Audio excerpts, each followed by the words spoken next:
Hello students, welcome to the class of Measurement and Control. I am Rick Ori, faculty member of Mechanical Engineering Department at SRIST. Today I am going to discuss temperature measurement following the syllabus prescribed by West Bengal State Council of Technical Education and Vocational Training. Now the first topic is bimetallic strip. Now this device consists of two dissimilar metals sandwiched together or bonded together in such a way that there is no relative motion between them. Now a change in temperature causes the free end of the strip to expand or contract due to different thermal coefficient of expansion of the metals. The movement of or the deflection of this entire device is linear to the change in temperature. Okay, and the deflection of the free end can be recorded by using a pointer, and that reading indicates the value of temperature change. Now we can use a bimetallic strip to control the electrical power to any load. Now as for example, here we can see that wire is being attached to the bimetallic strip, which the bimetallic strip carries the power to the load, which is connected to this contact here. Now at certain point, while the heat is maximum, while the heat is up to a certain limit at which the bimetallic strip will bend, the bimetallic strip will bend like this. Here we can see in this diagram. Okay, that will cut off the power to the load, and while it will again get cooled, the strip will again have this this straight position and will restore the power to that particular load. Now this is a very old school of automation that we can find here. Now the next topic is thermocouple. Thermocouple, in case of bimetallic strip, we have found out that two dissimilar metals are joined and they are getting bent while heat is being applied or while there is a change in temperature. Now in case of thermocouple, there is two joint or two different junction. One is cold junction or the cold end, and the hot junction or the hot end. Now the hot junction is being applied by some external source of heat, any heat. Okay, here we can find out that we have put some candle here, but we can also use some heat from boiler or from any engine exhaust. Okay, now now that difference in temperature between the hot and cold junction will give rise to small voltage or EMF. Okay, and that can be measured and in turn will indicate the change in temperature. That means the EMF change between the hot junction and the cold junction in case of thermocouple gives the temperature difference. Okay, now thermocouple and this bimetallic strip both are solid type devices. Okay, but both can be used for automations very easily. Now the next topic is the pressure measurement. Pressure type thermometer. Thermometer that depends on pressure. Now here in this particular diagram, we can see that there is a bulb, a stem, and a capillary here. It's being filled by some fluid. Okay, now this is a fluid field system, or you can say field system temperature measurement. Okay, now what will be happening here, let's say the fluid here is a liquid, and while this bulb is getting heated, the heat will try to expand the fluid inside this capillary, as well as inside the stem here. Now as the bulb is getting heated, the fluid or the liquid is getting expanded, and that expansion on the liquid will again try to expand this Bourdon tube at this tip, and this tip is attached to a rack and pinion setup here, which is again having a dial here. Okay, and a gauge is being, or a scale is being attached to this particular Bourdon tube at this top. We can find out here from this diagram only. Now what is happening while the liquid is expanding or it's getting contracting, while getting expanded or getting contracted, with the temperature change, this particular tube is getting also expanded or contracted. Okay, now this is a volumetric expansion of the fluid, okay, in a word, and it is proportional to the change in temperature, and that can be recorded with this particular scale and this particular pointer here. Okay, now this is a pressure type thermometer. Now the next topic that we are going to see today is the thermistor. Now thermistor is very much common to every electronic devices or electrical devices nowadays, because thermistor are generally used as fuses. Now thermistor are resistance thermometer, kind of resistance thermometer, or it is a thermal resistor. Okay, now thermistor are generally made up of metal oxides. In a word we can say that it is a ceramic component, okay, pressed into beads or discs or cylindrical shape, and encapsulated or encircled by some epoxy material or glass. Encapsulated, you can say, it's a very good word to be precise. Now thermistor are of two types: negative temperature coefficient thermometer, or NTC, and positive temperature coefficient thermometer, or PTC. Now NTC, and the work of NTC is that when temperature increases, resistance decreases. Okay,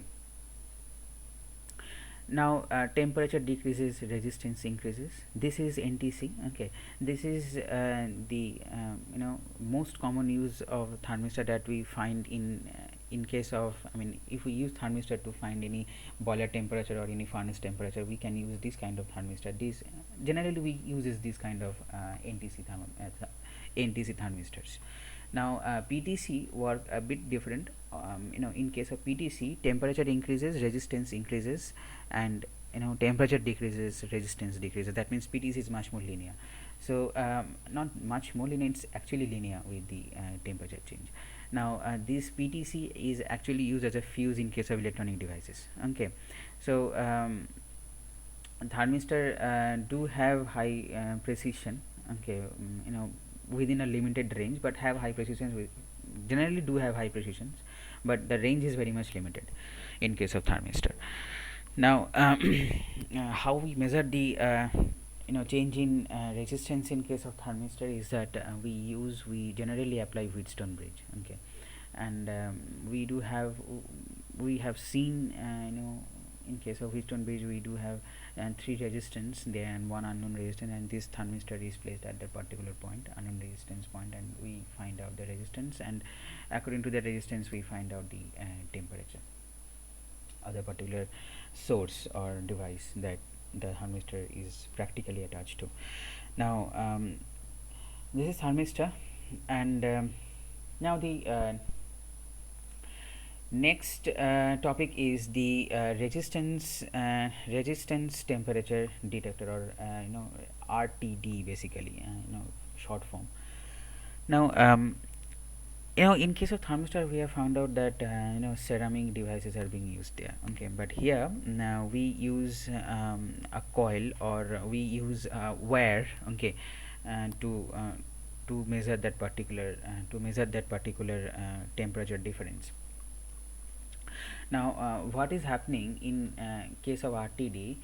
These are the kind of temperature sensors, okay, which measures temperature using the principle of resistance of the metal that changes with the temperature. In case of in the previous topic, in case of thermistor, we have found out that materials are made from ceramics, metal oxides, but here we do have a practical wire, current carrying conductor. Okay, so in practical sense, an electric current is being transmitted through a piece of metal.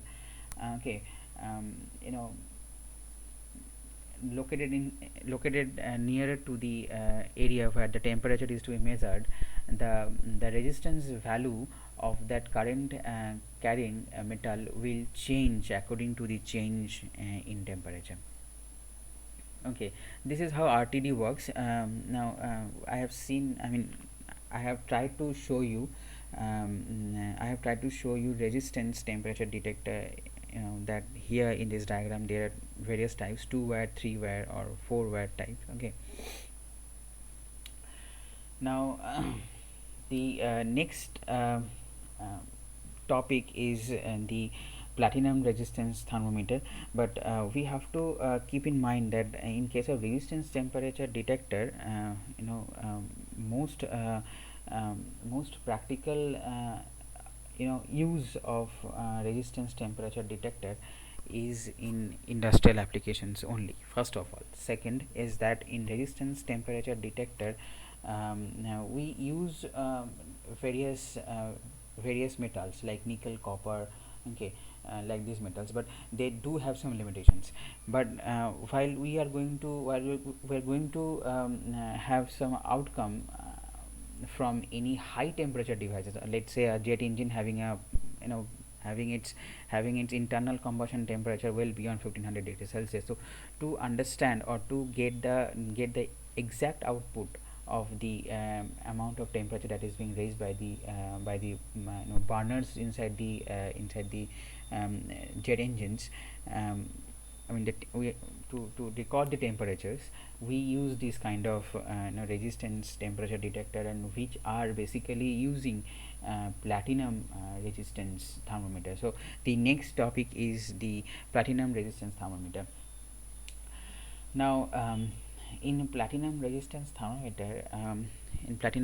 thermometer, we will find that the the construction shows that platinum sensing coil is being incorporated, or is being installed, okay, installed inside a mica forming, or mica base, to be precise, and they are mounted, they are mounted in the double bonded, basically to reduce the inductive effect. So non-inductive sensing coil, basically they are. Now while the temperature increases, the the resistivity, the resistance value of the platinum wire also changes, and this is practically linear, okay. Practically these are very much linear and accurate, okay, and they do have wide ranges of application, because these kind of thermometers can be used from 200 degrees Celsius to 1200 degrees Celsius, okay. These thermometers are very much sensitive, because as we are depending on a single wire, as the temperature increases or decreases, the wire immediately senses that, okay. Now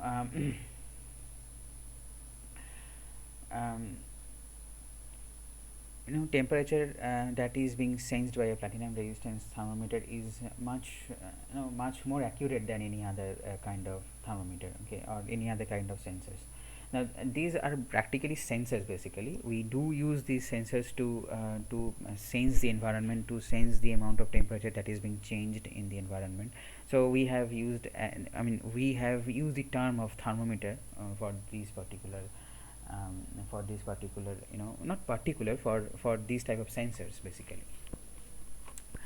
Now platinum resistance thermometer do have some disadvantages, because as platinum is a wire, basically.